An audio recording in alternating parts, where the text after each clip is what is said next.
Jamaica. She a belly dance, she a entertainer. She make that ripple, every man want take her. And every time you see me give thanks for your maker.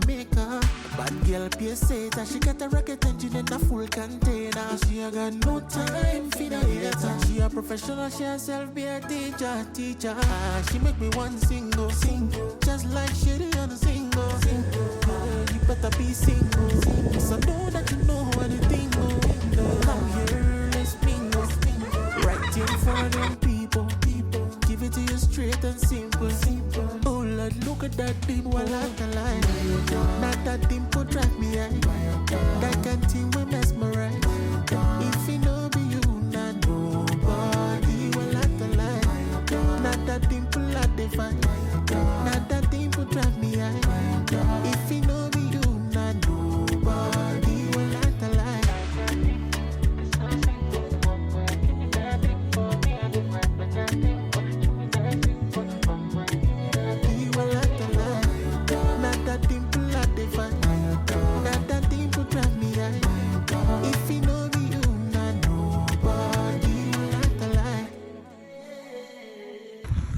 Здравейте, намираме се в известния парк Емирган, който е така центъра на сезона на лалетата. Леко сме подранили, ако трябва да съм честна. Та не са в пълната си красота, но поне частично ще успеем да ги видим. Има една инстаграм страница, която споделя, ако не ежедневно, през няколко дена развитието на лалетата. Та видях, че са тръгнали вече да цъфтят. Ще ви я оставя тук, за който има наскоро път към Истанбул, да може да ги следи или и за следващата година да е пак. Те си я поддържат, те е доста полезно.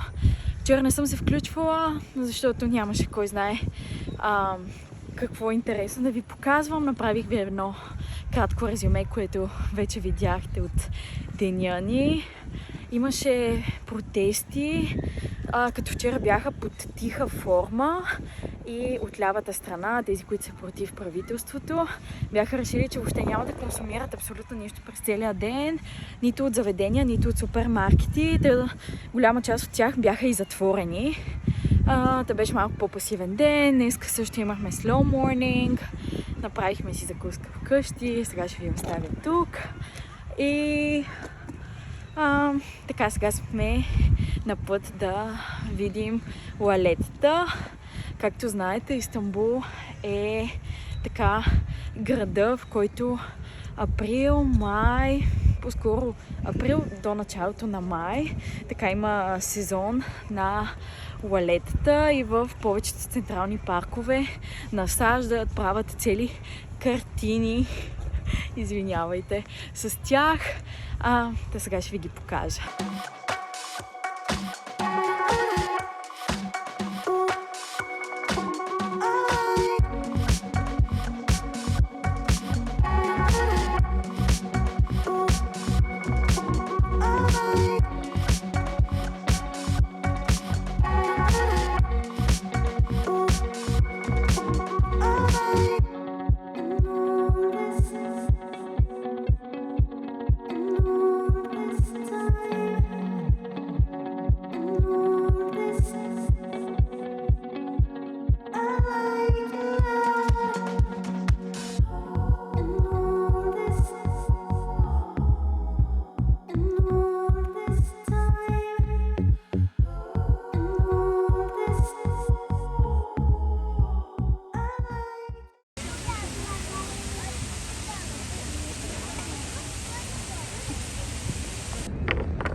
Дойдохме до тези градини, които принципно са известни с цъфтежа на магнолиите.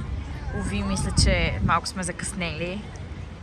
И не виждам магноли, но за сметка на това тук пак има засадени лалета. И е много красива градината. Само за 2 лева може да влезете, така че ви я препоръчвам. Вече ако искате да влизате в самия дворец, той е съвсем мъничък.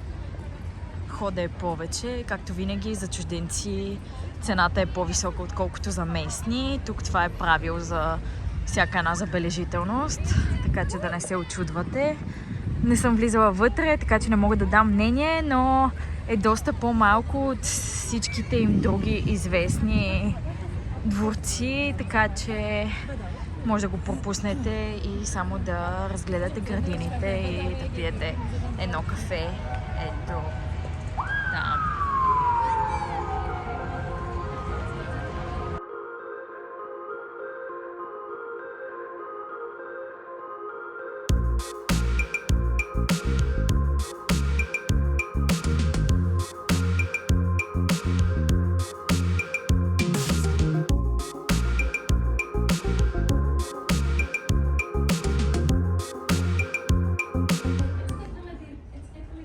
Изглежда кафето отвътре. Ако нямате късмет с времето или сте тук през зимата, също е страхотна опция. Изцяло Hidden Gem. Това е едно от най-известните места, очевидно, за дюнер в Истанбул. Вижте каква опашка. Не знам колко време се чака, надявам се да си струва. Така се казва. От 73-та е заведението. Мога да го нарека заведение, защото не се сяда, само фастфуд е. Ще ви кажа дали си е струвало, като се зачакаме реда.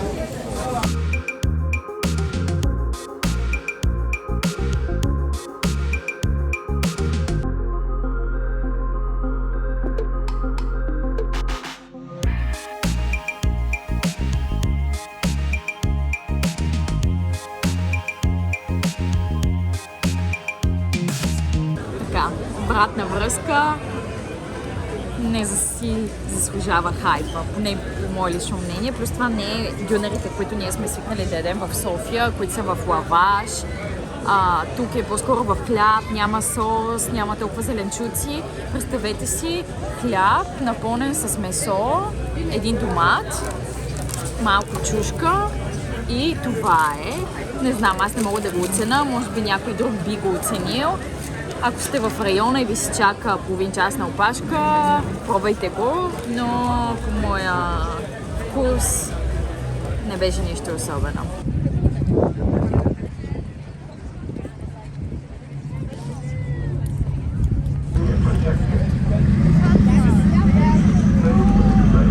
Не можах да се включа реално вчера, защото 3 часа бяхме в задръстване да се приберем до центъра, където няма апартамента, за 10 км. Смятайте за какъв огромен трафик става дума. Имаше мач на Бешикташ, заради това беше затворен пътя частично и после на един от главните площади също имаше така блокиране, но да кажем 1 час сме изгубили заради тези обстоятелства. 2 часа задръстване за 10 км. Просто когато идвате до Истанбул, не си ползвайте колите, няма да спестите време, не е по-удобно. Има много добре развит градски транспорт. Препоръчвам фериботите. Ето ние сме на един и няма никакво задръстване. Така че фериботи, метро, трамвай, когато има възможност, до навсякъде може да стигнете, наистина коли не ви трябват.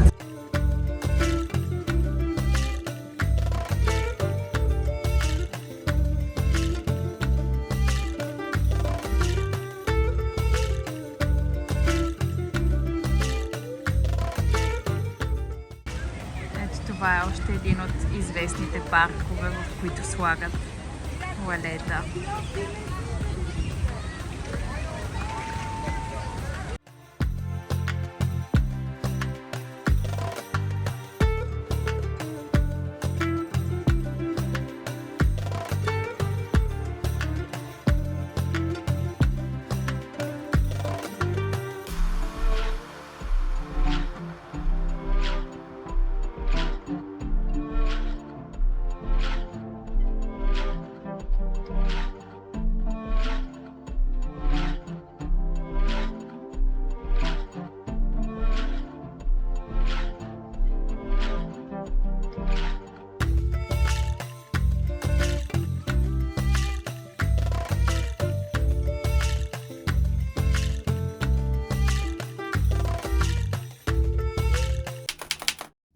едно от любимите ми места за закуска в Истанбул. Намира се в централната част и е перфектната смесица от традиционна и модерна кухня.